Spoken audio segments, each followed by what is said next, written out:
Hello everyone and welcome back to another video. Today we are going to solve minimum cost for tickets. So we are going to solve it using a dynamic programming approach. And if you haven't solved a dynamic program before, I mean a question based on dynamic program. So dynamic program just simply means we store values of previously calculated values to use them later in our program. A problem statement is easy to understand, and answer might not be that obvious, especially if you are not good in dynamic programming. There might be other approaches as well, but I think dynamic programming is a good one. Okay, and if you have a better approach, please tell me in the comments. Now let's have a look at our question. Now we will have days, array of days, and we will have costs. Okay, so what does they mean? So our days will be in between 1 to 365. Okay, as you can see here, our days will be between 1 to 365. Our days value will be also between 1 to 365, and our cost 2, 7 and 5. So these are cost for if we want to have pass for 1 day, if we want to have pass for 7 days, if we want to have a pass for 15 days. So in a country popular for train travel, you have planned some train traveling 1 year in advance. Okay, now the days of the year that you will travel is given as an array days. Each day is an integer from 1 to 365. As I explained, train tickets are sold in three different ways. A 1 day pass for cost of $0, it might be different for different test cases, and a 7 day pass which will be our second element, and a 30-day pass which will be our third element in costs array. So now let's jump into the solution.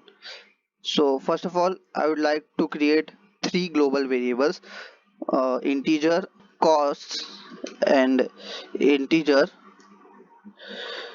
day cost. This will be our array where we will store our previously calculated values.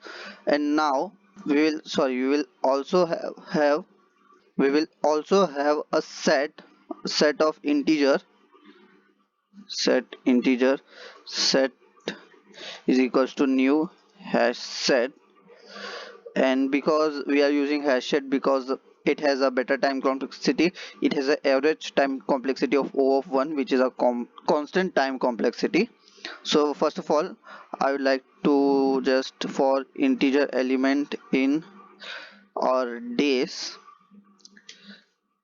set dot add element. So we will be using our element later in this program, so it will just add us, sorry, help us to check whether a given day is exists on our days array or not.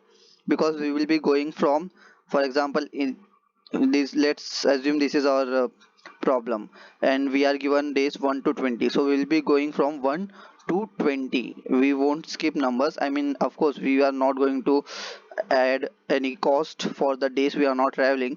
Whenever we find them, we will just kind of skip them, and I will show you what we are going to do. That's why we need to check whether that element or that day is there in our set or not.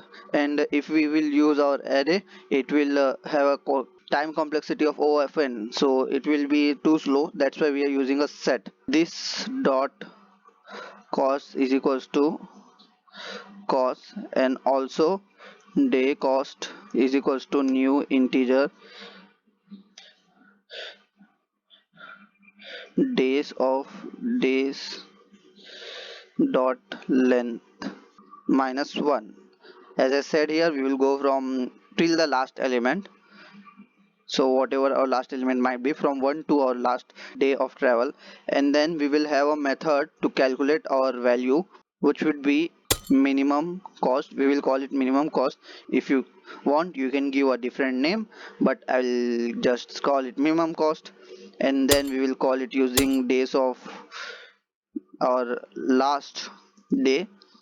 Also remember, we will be given consecutive numbers, and they will be in, of course, increasing order between 1 to 365. So do not worry about having numbers in a random order. And now we will have a private integer minimum cost.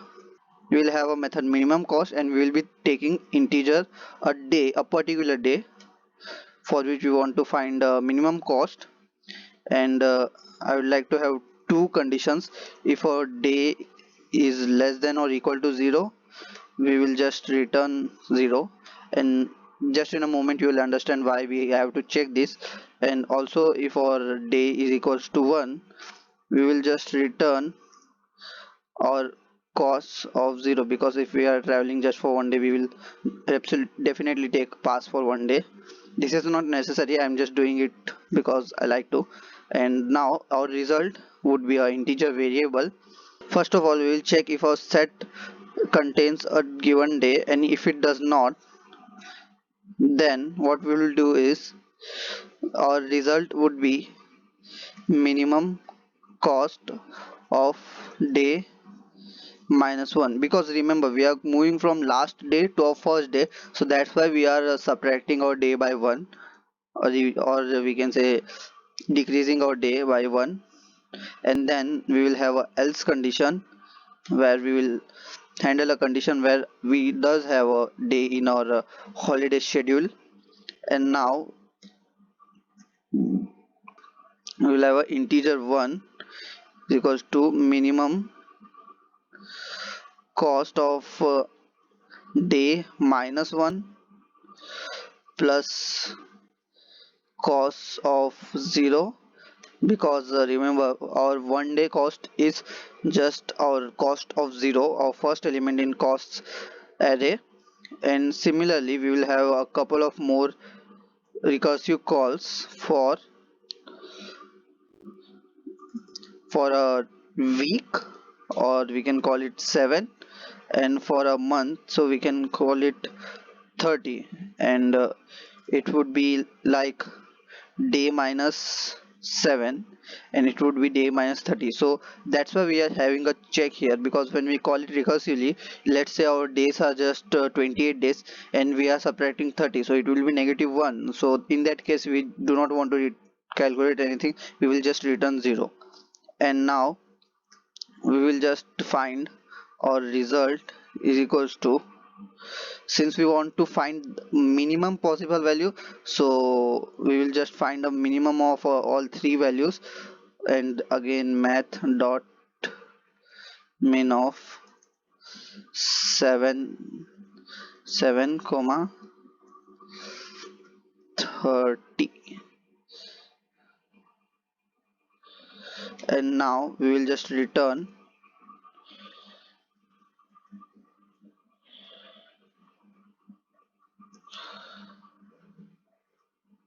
I think that's it. That's our program. Now let's try to run our program. And we got the wrong answer. Okay, so I made a small mistake. I used a wrong if condition. We do not have to check if our day is equals to 1, but instead we had to check if our day cost was of our day cost of day minus 1 is not equal to 0, which means if our day cost or table which we are using for dynamic programming, if that table already has a number that we are searching for, because remember our indexes start from 0 but our days start from 1, so that's why we are using day minus 1. So for day cost or index or array which we are using for dynamic program does not equal to 0, which means it contains a value, then we will return the value. But if it does not, we will just calculate the value for that day, and then we will just return that value. Okay, so that's what we had to do, and I was doing the wrong check. I was just a little confused, and we are still getting the wrong answer. I forgot to change this to 1 and 2. I was just returning, I was just adding the same number. So that's why we were getting wrong answer. And now I think we will get the right answer. Yes, so submit, and it's accepted. So I will I'll explain whole program once again. First of all, we are using dynamic programming to calculate the values, uh, to store the calculated values and use them if we need to use them again. Okay, and so we are using a set for storing our days, so that when we have to check if our certain day is in our given array or not, so we can just check it in our constant time complexity. And then we are using a integer, we are creating couple of global variables, global arrays, integer arrays, costs and day cost. So day cost would be our memorization table, or it will store our values or calculated values or cost, day cost, when we calculate it, and we can reuse those values. So first of all, we are just adding our days into our hash set, and we are just setting this global variable to the cost that we receive, and we are also initializing our array with length of our highest or largest element in our days. Then we have a method which will return our minimum cost, and it will work recursively. If our day is less than or equal to 0, we will just return 0. And then our day cost of day minus 1. Day minus 1 is because our array start from 0, but we will have a numbers from 1 to 365. And if it's not equal to 0, which means it contains a value, a genuine value, and so we will just return that value, which means we already have the value. And if we do not have that value, we'll calculate and store it in our result variable. So first of all, we will just check if our set contains the day. If it does not, we will just calculate our minimum cost for a day before that. Okay, and then if it does contain that day, so we will recursively calculate three values, 1, 7 and 30, and we will store our smallest value in our result, and our day cost of day minus 1 would be equal to result, and this works recursively and we will get our answer. So thank you for watching my video. We'll meet in our next video.